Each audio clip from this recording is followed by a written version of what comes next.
LeBron, you've alluded to this a little bit before, but there's kind of a basketball shorthand that maybe Luka and you can understand about the way you see the game. There were a couple elements of that in that final stretch after they tied it at 91.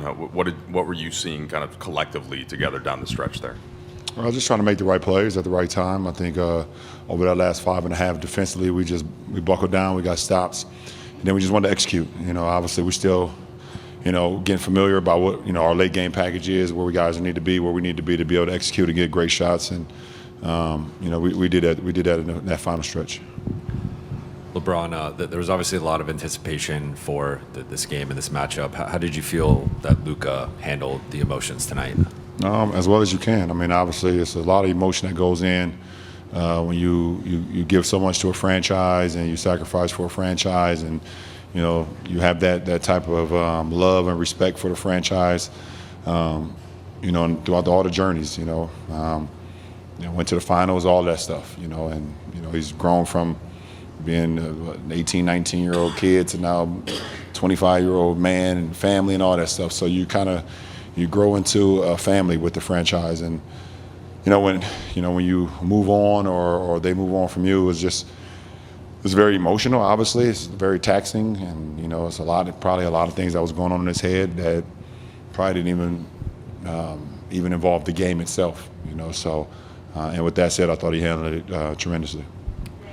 LeBron, in the first quarter, the team showed a video honoring Anthony Davison's return, and I know maybe sometimes you're not locked into what's going on the video screen. One, did you see it? And two, how did it hit you, the way obviously the Lakers fans received him upon his return?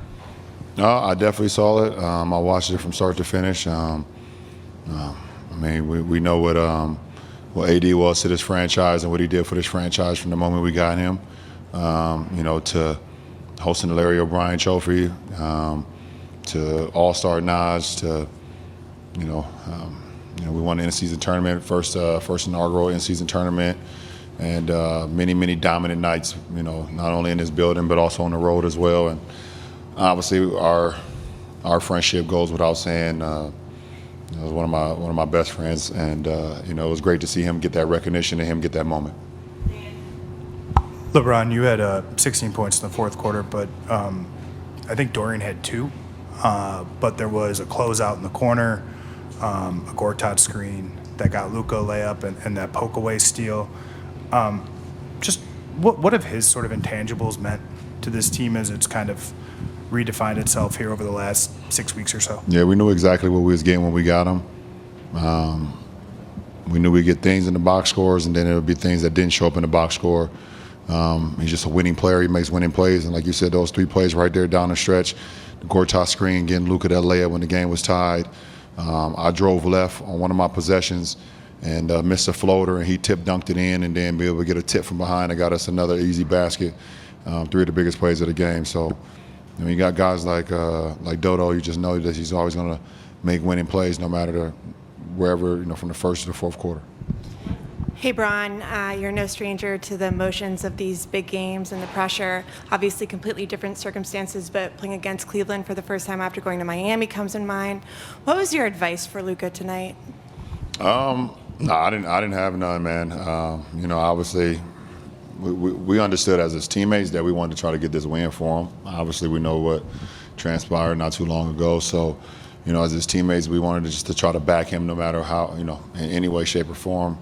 On the court, off the court, whatever, and I'm happy that I was, along with my teammates, able to make a couple plays down the stretch to get him this win. I know he probably won't say it, but I think it means something to him for sure. Anytime you face your former team, you spent 7 years with them, I believe, so it's tough.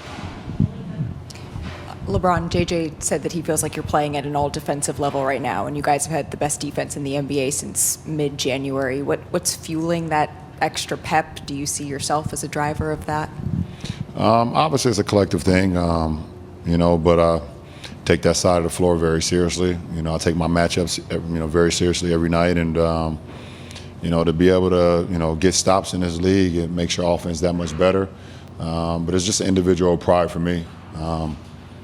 I kind of key in on my matchups. I key in on the pros and cons and what my I guess what my guys want to do, along with other guys, because it's a lot of switching that goes on in this league. You're different matchups, so try to read the scouting report along everybody and just make it tough. So, yeah. LeBron, JJ mentioned that throughout the game at various points he didn't feel like you guys are most organized, but were able to find that organization offensively late. I guess what helped you guys find the offensive organization? I guess what's the process been like the past couple of weeks trying to, I guess, consistently find that process-wise? No, it did happen, and it was still early in the process, so it will happen. I mean, obviously the trade happened, and I think we had 2 games before the break. So we had 2 games before the break, and then we had a week off. So that doesn't help the process of us. Building that camaraderie and building the things that we want to do offensively. So it will come in every game, in every film session, every practice shoot around. We'll get an opportunity to be better and better. And I thought, in the last stretch when that game was tied, it showed what we're capable of. So we're going to have to just build off of that. LeBron, so many times you talk about the process. What was it about the process that helped you this evening?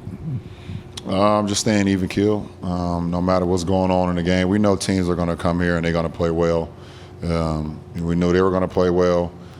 They didn't play as well as they would like to the other night versus Golden State, so we know we're going to get their best shot no matter who's in the lineup. So it's just about staying even keel, no matter if you're up 16 or you're down or you're tie game. How can you be as the best you can be on that possession and then the possession going forward? And I thought we followed that process and it allowed us to win the game. Hey, Bron. Jake had said before the game how the great ones can block the noise out and overcome. Do you agree? And if you do, you're a great one. How do you do it? Yeah, I mean, it takes time. Jay is definitely right. But it takes time to be able to, go through experiences. I think the best teacher in life is experience. And, I guess when you first start off, you're not great. But that's your aspiration, that's your goal, and you want to become great. But you have to go through adverse moments. You have to go through things that you maybe haven't seen before. So when if that happens again, you know how to handle it and how to channel it. So Jay Kidd is definitely right in the sense of being able to block out the noise. You may see it, you may hear it, but you still have the ability to kind of keep it at bay and block it out and keep the main thing, and that's the job at hand. Until you want to let it go. So, but Jay Kidd he's awesome. I appreciate it.